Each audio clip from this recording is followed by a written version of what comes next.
Nah, pada hari ini kita akan lihat firman Tuhan dalam Ibrani pasal yang ke-4 dan 16. Ibrani 4 ayat 16. Mari kita baca bersama-sama ayat ini. Satu ayat saja. Ibrani 4 ayat 16. Kalau sudah kita ketemu ayat ini, mari kita baca bersama-sama. 1, 2, 3. Sebab itu marilah kita dengan penuh keberanian menghampiri tahta kasih karunia, supaya kita menerima rahmat dan menemukan kasih karunia untuk mendapat pertolongan kita pada waktunya. Sekali lagi 2, 3 ya.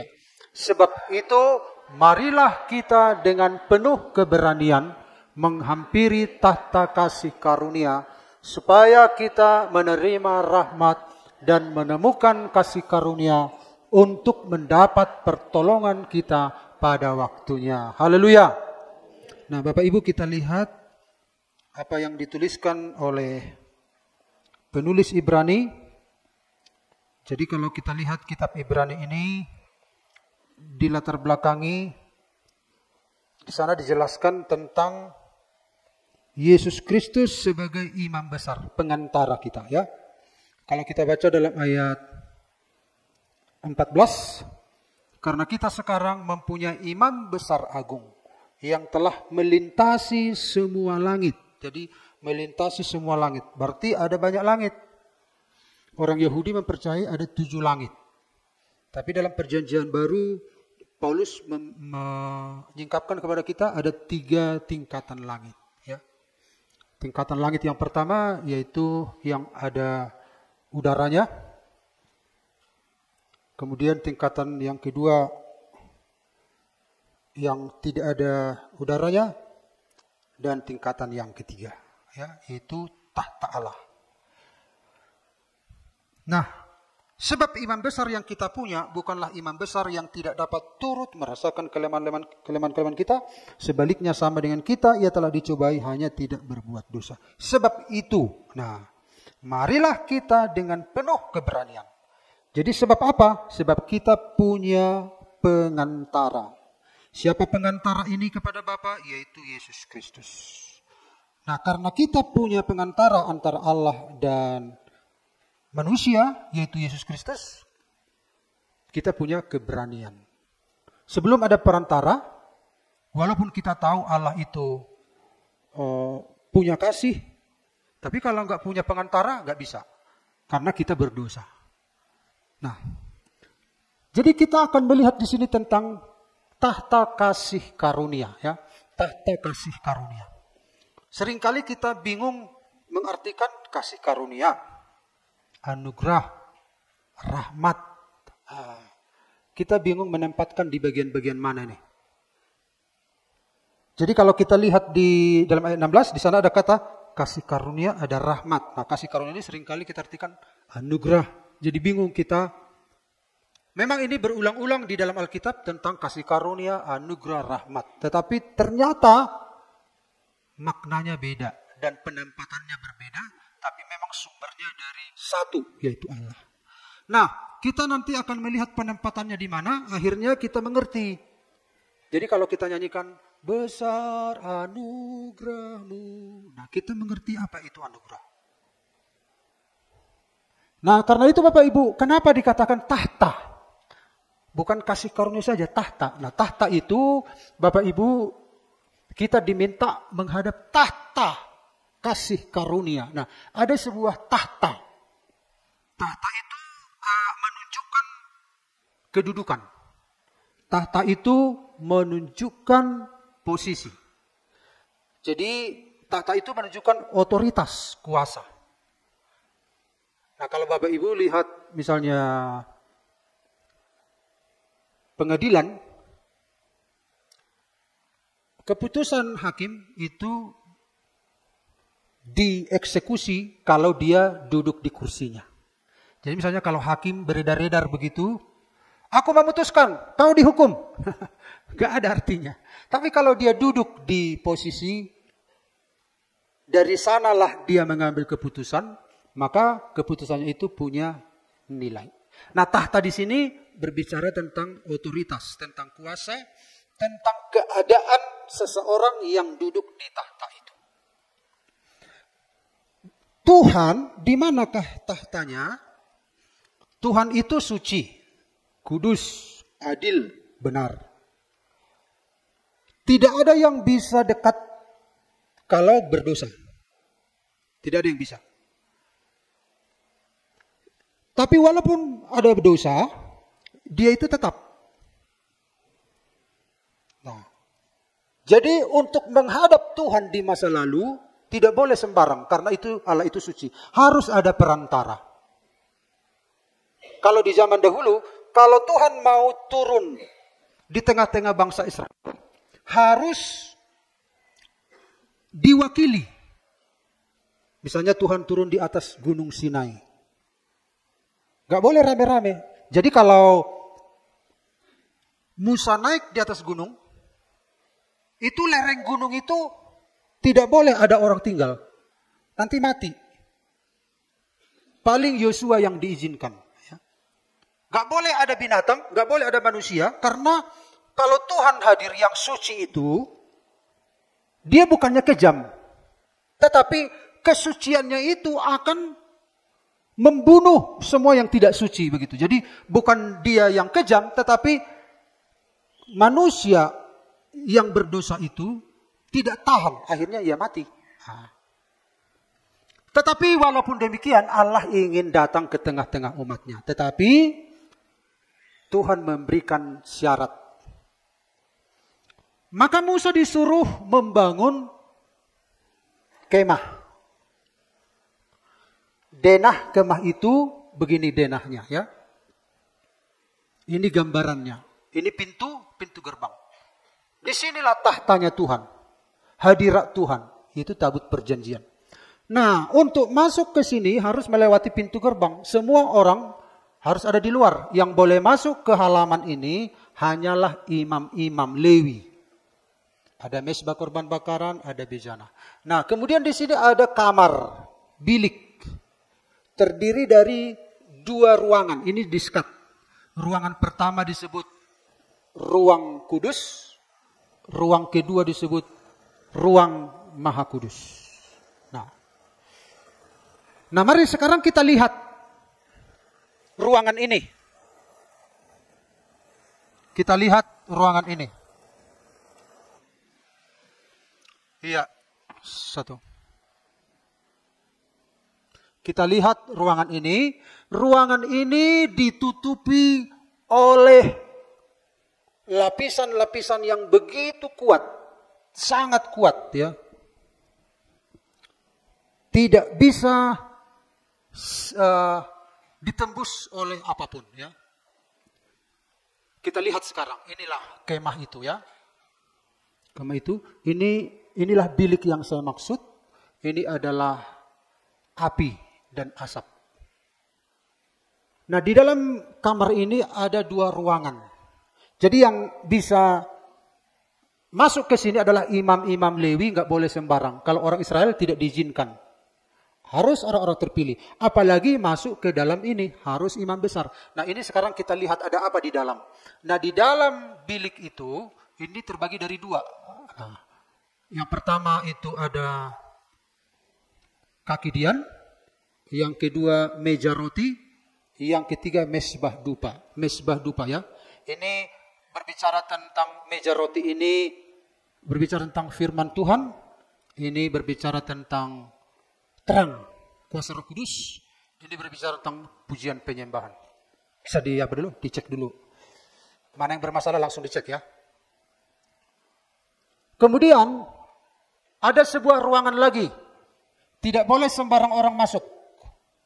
Nah, ini adalah ruang Maha Kudus di mana ada tabut perjanjian. Nah, disinilah Tuhan hadir. Nah, dalam tabut perjanjian, di tabut perjanjian sekarang kita fokus di sini, ya. Inilah tabut perjanjian.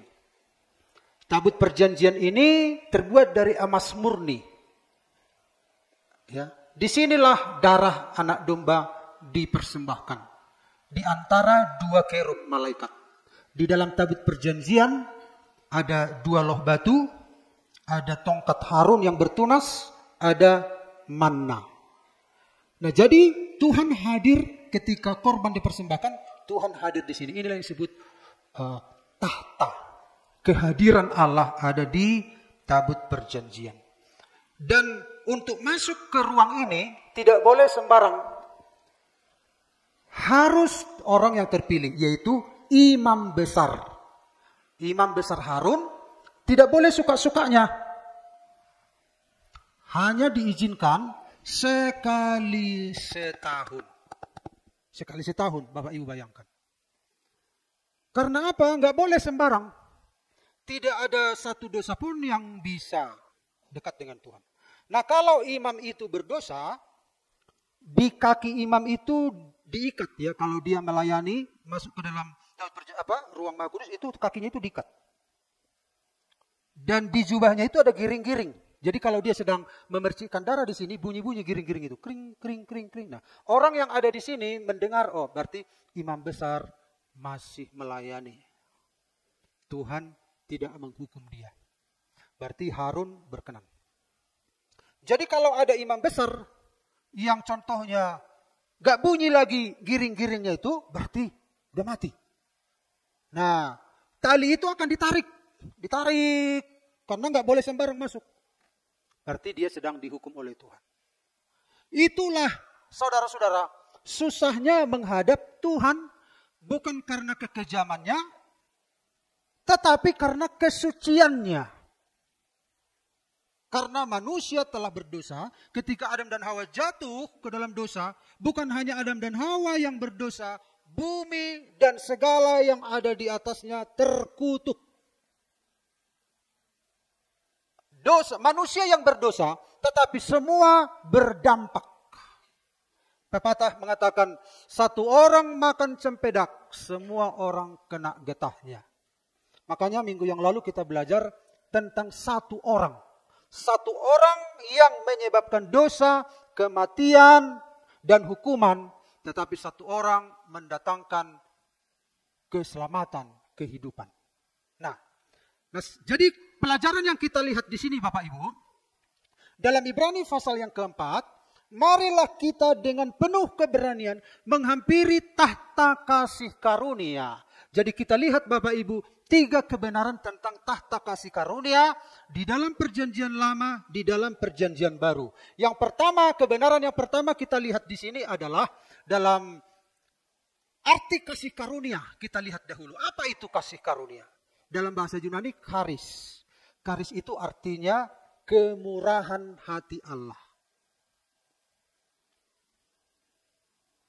Kemurahan hati Allah. Jadi kalau disebutkan kasih karunia Allah, itu menunjuk kepada sikap Allah yang penuh kasih dan murah hati terhadap manusia berdosa. Ini kita berdosa.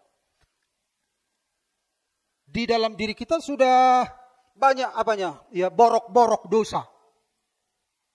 Bagaimana dengan sikap Allah? Ya inilah sikap Allah, penuh kasih. Kemudian kasih karunia menunjuk kepada keadaan hati Allah. Bagaimana keadaan hati Allah? Bagaimana sikap Allah ketika manusia jatuh dalam dosa? Inilah Allah itu contohnya. Ya sikap Allah itu tetap. Keadaan hatinya tetap tidak berubah. Pada saat manusia berdosa, sebelum berdosa dan sesudah berdosa, hati Allah tidak berubah. Ini perlu dulu kita harus benar dulu di dalam konsep kita tentang hati Allah. Sehingga kita nanti bisa, Allah yang kita sembah itu Allah yang bagaimana? Nah, jadi Bapak Ibu, yang pertama apa arti kasih karunia itu? Sikap hati Allah. Itulah, hati Allah lah yang disebut kasih karunia itu. Bagaimana hati Allah ketika manusia jatuh dalam dosa? Ketika bumi telah dicemari oleh dosa, Allah tidak berubah. Kasihnya tidak berubah. Kuasanya tidak berubah. Kemurahannya tidak berubah. manusia harus tahu bahwa segala sesuatu dalam diri Allah tidak pernah berubah. Allah tidak pernah berubah karena dosa kita. Allah tidak pernah berubah karena iblis. Allah itu tetap Allah, kesuciannya, kebenarannya, keadilannya, kemurahannya. Itu dulu yang harus kita pahami. Dia tidak dipengaruhi oleh apapun. Dalam kisah Ayub kita lihat, Ayub pasal yang pertama, di satu waktu datanglah malaikat-malaikat melapor kepada Allah tentang keberadaan manusia. Di antara malaikat itu ada satu malaikat yang menyelusup di rombongan malaikat itu menghadap Allah. Lalu Tuhan bilang, "Hei kamu iblis, dari mana kamu?" Nah, gitu. Jadi di dalam kitab Ayub, iblis itu walaupun dia sudah jatuh dalam dosa, dia bisa datang dan pergi. Lalu muncul pertanyaan, masa bisa? Nah, itu kan alam roh. Alam roh ini kita ini terbatas pikiran kita tentang alam roh ini. Contoh alam roh yang lain, ya kita ingat nanti tentang iblis yang melaporkan Ayub ini. Mumpung masih saya ingat. Contoh alam roh yang lain. Ada seorang yang mati, orang kaya dan orang miskin. Orang kaya dan Lazarus yang miskin. Orang kaya masuk ke dalam neraka, orang miskin yaitu Lazarus masuk ke Firdaus. Lalu orang kaya itu melihat dan berkata kepada Abraham, "Abraham, suruhlah Lazarus mencucukkan air lewat jarinya ke dalam mulutku. Karena di sini begitu panas." Nah, ada dialog. Bapak Ibu perhatikan, ini di alam roh. Ada jurang pemisah, tetapi kok bisa berdialog? Nah, itulah alam roh ini tidak dibatasi oleh ruang dan waktu. Ya, itulah alam roh, neraka, surga. Tapi kok bisa mereka komunikasi? Nah, jadi ada hal-hal yang sulit kita pahami. Makanya Tuhan minta kepada kita untuk Bapak Ibu bertumbuh dalam Tuhan supaya mengerti alam roh ini. Nah, sekarang kembali kepada kisah Ayub. Muncul pertanyaan, masa iblis bisa masuk surga lagi padahal sudah dijatuhkan? Nah, surga itu dalam bahasa Inggris heaven, yaitu langit. Jadi surga, langit itu sama apanya. Jadi dia menghampiri Tuhan. Yang menjadi pertanyaan, apakah Tuhan tidak terpengaruh, tidak berkurang kesuciannya dengan kehadiran kenajisan iblis? Tuhan itu, kita kembali kepada ini, Tuhan itu tidak berubah. Kesuciannya tidak berubah, iblis tidak bisa mempengaruhi kesucian Allah walaupun iblis itu bisa datang dan pergi. Satu waktu ada seorang kusta. Orang kusta ini kan orang yang dihindari. Jadi kalau ada orang yang kusta berjalan, orang kusta ini harus berteriak mengantisipasi kalau ada orang yang sehat jalan menuju dia. Orang kusta ini harus berkata, "Najis, najis." Nah, dia harus memberitahukan dirinya bahwa dia kusta. Karena apa? Karena kalau dia kena dengan orang sehat, kustanya ini menular. Jadi betapa tertekannya orang kusta ini. Dia harus disingkirkan, dia harus dibuat rumah di ladang. Sekali kena dengan orang kusta, kita menjadi kusta. Nah, kemudian Yesus datang. Biasanya orang menjauhi orang kusta karena bisa menular. Tidak ada obatnya. Tetapi anehnya Yesus datang. Menjumpai orang kusta. Murid-murid bilang, "Jangan, nanti menular." Yesus malah datang. Disentuh ini orang kusta. Dan bukannya kusta itu pindah kepada Yesus. Justru kuasa kesembuhan Yesus mengalir kepada si kusta. Yesus tidak bisa dipengaruhi oleh penyakit atau dosa. Malah Yesus yang mempengaruhi segala sesuatu. Karena apa? Karena dia tidak berubah. Kuasanya, kesuciannya, kebenarannya tidak berubah. Dulu, sekarang, sampai selama-lamanya. Dosa kita tidak bisa mempengaruhi kesucian Allah. Kebandalan kita tidak mempengaruhi kesucian Allah. Keadilan Allah. Ini yang harus kita tahu. Allah itu tidak berubah. Nah, makanya saudara-saudara, inilah figur Allah yang kita sembah. Dia tidak berubah dulu, sekarang, sampai selama-lamanya. Kita harus tahu isi hati Allah ini bagaimana. 1 Samuel 20, kita mulai mengerti nanti lewat kisah ini. Supaya anak-anak Tuhan tidak memiliki rasa takut ketika menjumpai Allah. Di dalam 1 Samuel pasal 20, ada 2 orang yang bersahabat, Jonatan dan Daud. Kita tahu kisah Daud. Daud adalah seorang pemuda remaja yang cinta Tuhan. Kemudian dia melihat musuh Israel, yaitu Goliat. Dan mendidih hati Daud. Karena Goliat mengejek barisan tentara Israel. Singkat cerita, Daud mengalahkan Goliat dengan alih-alih. Tumbanglah Goliat. Dan akhirnya musuh dikalahkan. Hati Saul menjadi iri. Apalagi ketika pasukan ini semua pulang ke istana, kedengaranlah masyarakat bersorak-sorak menyambut kehadiran mereka. Dan yang menyakitkan hati Saul adalah Saul mendengarkan.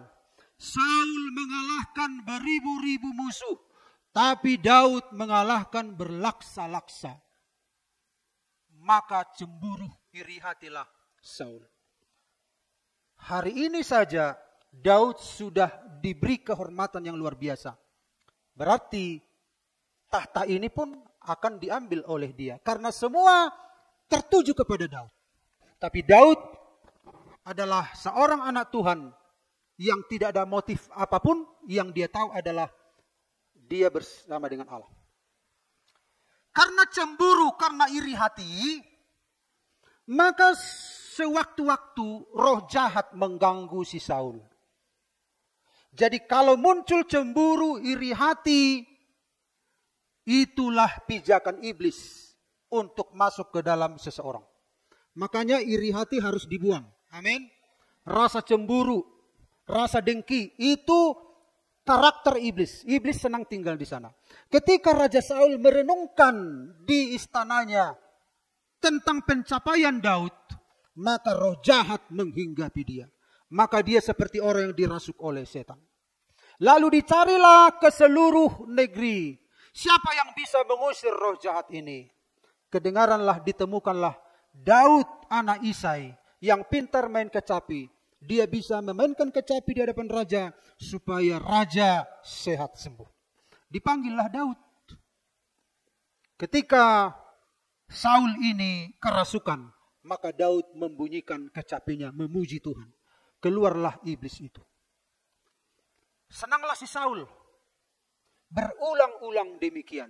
Ketika roh itu mengganggu Saul, Daud bermain kecapi. Kemudian dipanggillah Daud ke istana, tinggallah kau di sini. Manakala aku diganggu setan, kau sudah ada di sini. Senanglah Daud tinggal di istana. Tetapi muncul lagi iri hati di hati Saul ini. Nah, ketika dia lihat si Daud duduk, maka Saul mengambil tombak, hendak menancapkan si Daud ke tembok. Ketika Saul, saudara-saudara, melemparkan tombak begitu kuat, Daud menghindar. Akhirnya tombaknya lengket di dinding. Berulang-ulang. Kenapa Daud begini? Nah, Saul punya anak yaitu Jonatan. Jonatan adalah sahabat Daud. Akhirnya kaburlah si Daud. Sedihlah hati si Jonatan. Tetapi Daud berkata kepada Jonatan, Jonatan sahabatku, coba cari tahu dulu bagaimana kondisi hati Saul. Kalau kondisi hatinya baik, maka aku kembali. Tapi kalau kondisi hatinya tidak baik, aku tidak kembali. Lalu dikasih tahu si Jonatan lah, oh, hati ayahku sedang begini. Datanglah si Daud. Artinya kondisi hati si Saul berubah-ubah. Ditanya dulu bagaimana situasi keadaan hatinya ayahmu. Supaya aku bisa datang. Kalau enggak baik, aku pergi. Kalau baik, aku datang. Nah, demikian juga dengan hatinya Tuhan. Hatinya Tuhan itu tidak berubah-ubah. Kapanpun hatinya baik. Bukankah kita mengatakan Allah itu kasih? Allah itu terang. Dia penuh kasih karunia. Kasihnya tidak berubah. Walaupun kita bandel. Walaupun kita berbuat jahat. Hatinya tetap tidak berubah. Makanya saudara-saudara kita lihat. Kita nggak usah lihat ayat ini. Kasih setia Allah. Keset dalam bahasa Ibrani. Kekal. Nanti kita nyanyikan nyanyian ini. Kasih setiamu lebih dari hidup. Kasih setia itu kasih karunia. Kekal. Tidak berubah. Tidak dipengaruhi oleh iblis. Tidak dipengaruhi oleh masa. Tidak dipengaruhi oleh dosa-dosa manusia. Kemudian saudara-saudara. Natur Allah tidak berubah. Karakter Allah itu tidak berubah. Walaupun kita berdosa. Berdosa tidak berdosa. Allah itu tetap Allah. Allah itu tetap tidak berubah. Kemurahannya tidak berubah. Yesus Kristus adalah Allah yang kekal. Ibrani 13 ayat 8. Yesus Kristus tidak berubah. Dulu, sekarang, sampai selama-lamanya. Nah, ini poin yang pertama. Ketika kita menghadap Allah, ini harus tertanam dulu dalam pikiran kita. Allah itu tidak berubah. Kasihnya tidak berubah kepada saya. Kasihnya tidak berubah kepada orang berdosa. Karena Allah itu tidak bisa diganggu-gugat. Kasihnya kekal. Itulah langkah awal orang bisa menghampiri Allah. Allah itu tidak marah seperti orang tua marah sama anaknya. Allah itu penuh anugerah, penuh kasih karunia. Kemurahannya itu melebihi dari apa yang kita bayangkan. Itu langkah yang pertama. Jadi Bapak Ibu sudah tahu sekarang bagaimana keadaan hati Allah terhadap kita. Tidak perlu dipertanyakan. Kasihnya tetap menerima kita. Bagaimanapun keadaan kita. Amin Bapak Ibu. Itu langkah yang pertama. Itulah arti kasih karunia. Nah sekarang kita lihat yang kedua. Yang kedua adalah dalam Ibrani 4:16. Sebab itu marilah kita dengan penuh keberanian menghampiri tahta kasih karunia. Nah sekarang kita diminta penuh keberanian. Yang kedua, tahta kasih karunia harus dihampiri dengan penuh keberanian. Tetapi persoalannya ini adalah suci. Walaupun kita tahu, poin yang pertama tadi kita sudah tahu, dia baik. Dia bermurah hati. Tidak berubah. Tidak dipengaruhi oleh keadaan kita. Nah, sekarang kita diminta untuk menghampiri. Persoalannya kan kita masih begini. Bagaimana kita bisa layak menghampiri Allah yang suci itu? Walaupun kita tahu dia menerima kita. Walaupun kita tahu kasihnya tidak berubah. Kondisi kita kan sedang begini. Kemudian, kasih karunia ini memberikan jalan keluar. Dia memberikan jalan keluar kepada kita. Ini yang disebut dengan anugerah. Jadi Bapak Ibu bedakan apa kasih karunia, apa anugerah. Kasih karunia adalah sikap Allah terhadap kita. Anugerah adalah pemberian Allah terhadap kita, kepada kita supaya kita bisa menjumpai Allah. Anugerah. Anugerah itu adalah bentuk pemberian. Anugerah adalah sesuatu yang tidak bisa diupayakan manusia. Upaya apapun untuk mencapai Allah tidak bisa. Apapun nggak bisa. Karena dia suci, kita ini berdosa. Dengan cara apa? Tidak bisa.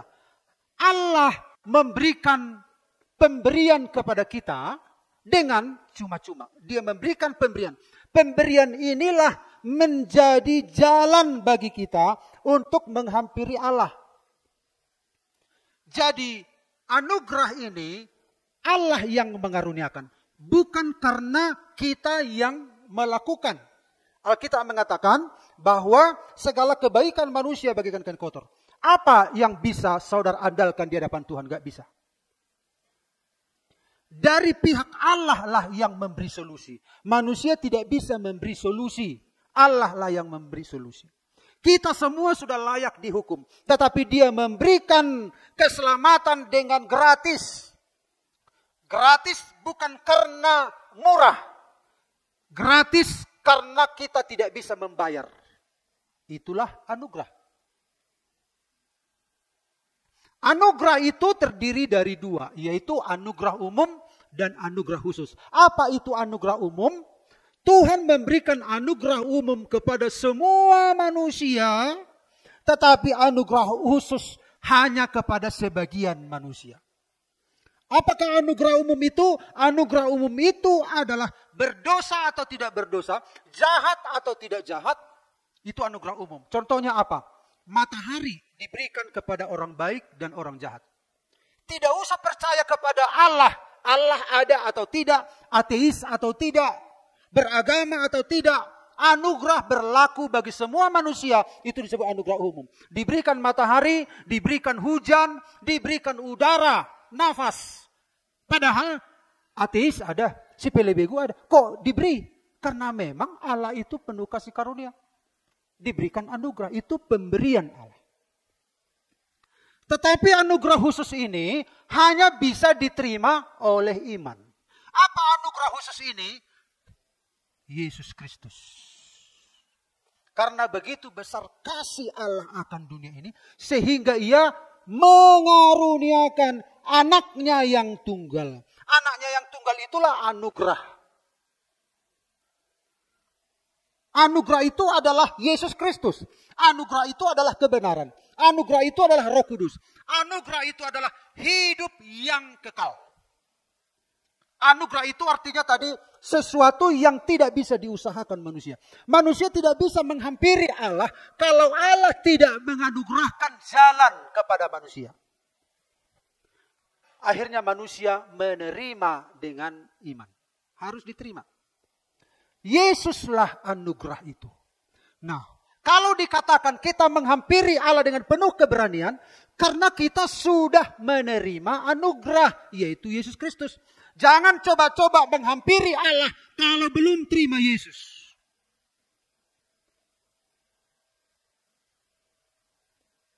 Yesuslah Allah yang kelihatan.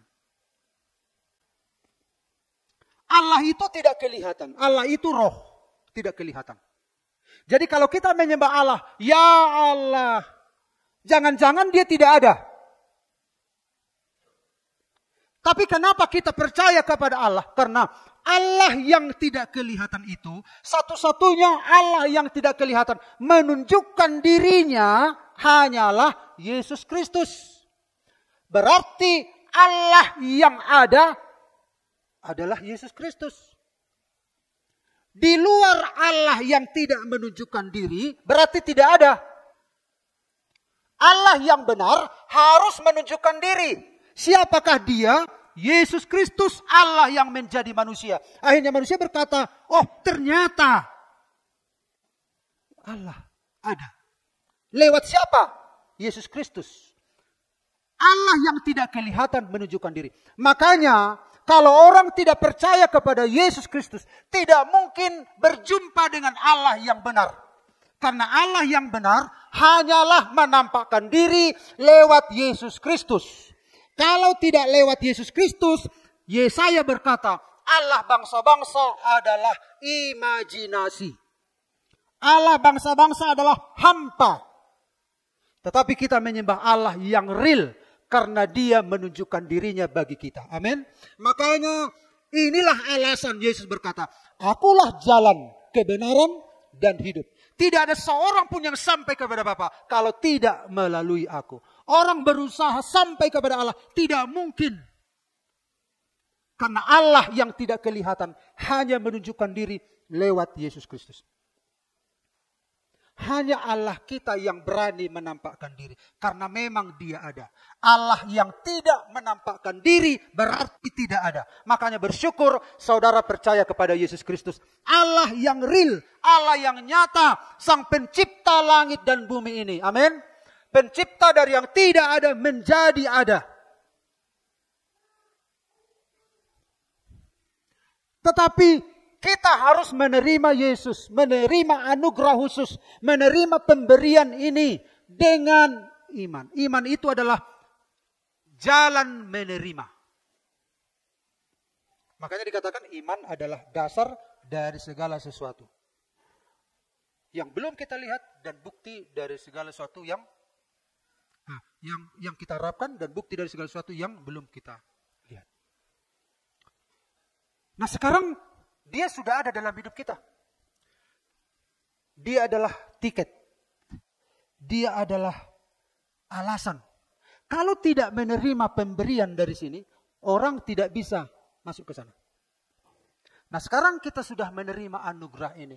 Makanya saudara-saudara, kalau Bapak Ibu pernah dengar lagu Anugerahnya sungguh besar, Amazing Grace, itu ciptaan John Newton. Dia adalah seorang anak Tuhan. Dia naik kapal. Kapalnya tenggelam, dia selamat. Wah, dia terbuka pikirannya. Dia diselamatkan oleh Tuhan secara fisik, tetapi Tuhan membawa dia kepada pengertian yang lebih luas. Tuhan telah menyelamatkan manusia dari lautan api. Kalau John Newton diselamatkan dari lautan samudra yang luas, tetapi Yesus menyelamatkan manusia dari lautan api. Makanya diciptakan anugerah. Amazing grace. Anugerah yang sangat besar. Anugerah. Kalau kita terima anugerah pemberian ini, itulah jalan bagi kita. Walaupun kita tahu dia baik, walaupun kita tahu dia tidak berubah, kemurahannya tidak berubah, selama kita tidak menerima anugerah, kita tidak menerima Yesus, kita tidak menerima pembaharuan yang dikerjakan oleh Tuhan, kita nggak bisa. Yesuslah hidup kekal itu. Yesuslah hidup itu sendiri. Kalau kita nggak menerima hidup, Yesus berkata, akulah jalan, akulah kebenaran, akulah hidup. Nah, karena itu penulis Ibrani berkata, karena kita sudah memahami tentang ini semua, sekarang kita penulis Ibrani mendorong kita hampiri Allah dengan penuh keberanian. Amin. Kita sudah dibenarkan.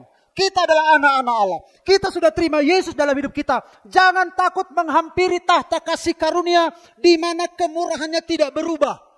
Kasihnya tidak berubah. Inilah seringkali saudara-saudara yang membuat pikiran orang Kristen konsepnya itu salah. Padahal Allah kita itu baik. Kenapa kita takut? Kita kan sudah tahu tadi, pelanggaran kita tidak mempengaruhi kebaikannya. Tetapi terlebih lagi kita sudah menerima anugerah. Kita bisa menghadap Allah dengan penuh keberanian.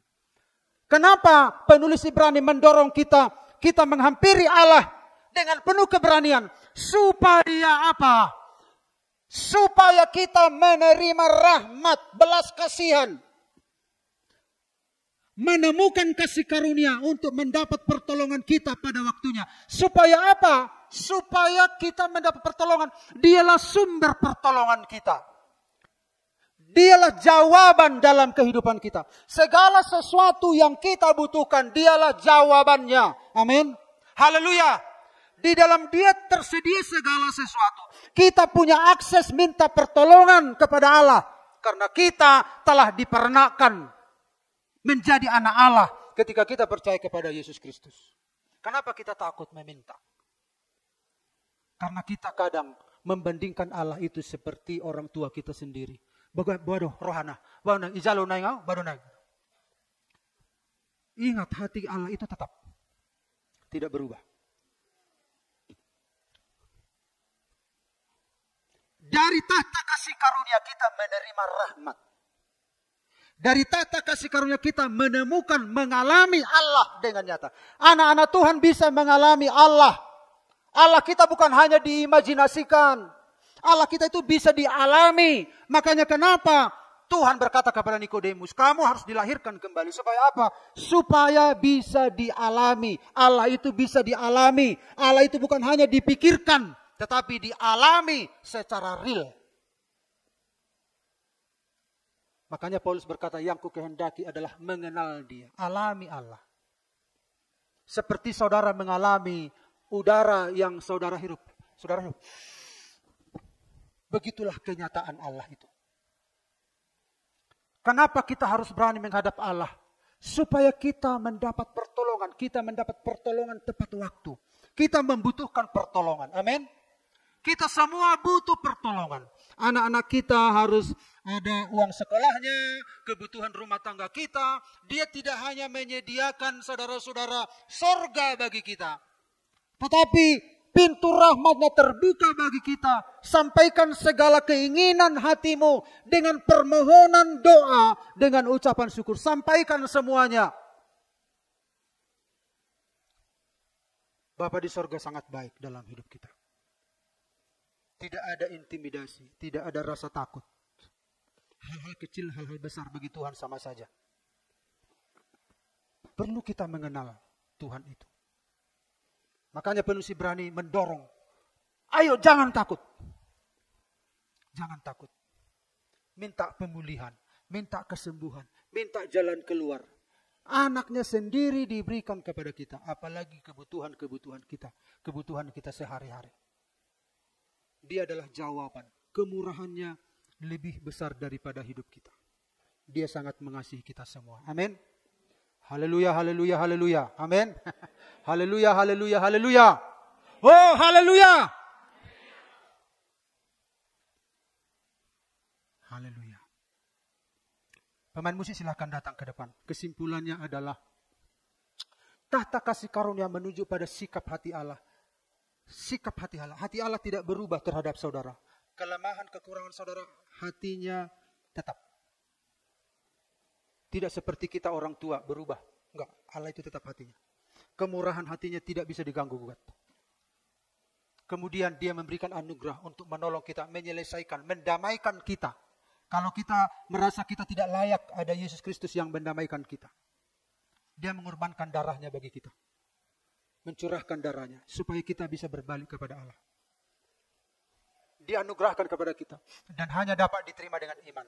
Kalau kita beriman berarti kita sedang menerima. Beriman kepada Yesus sama dengan menerima Yesus. Beriman kepada Allah sama dengan menerima Allah. Beriman kepada kebenaran sama dengan menerima kebenaran. Jadi iman itu adalah alat menerima karena kita nggak bisa memberi. Maka kerja kita menerima saja dari Allah. Karena kita ini sudah korup, sudah hancur, sudah negatif. Kita menerima segala kebaikannya. Terima segala kemurahannya. Itulah iman. Karena itu kita diajak untuk menghampirinya dengan penuh keberanian. Tanpa takut ditolak. Sebab di sanalah tersedia belas kasih yang nyata serta pertolongan yang tepat pada waktunya. Amin Bapak Ibu. Mari kita nyanyikan nyanyian kita.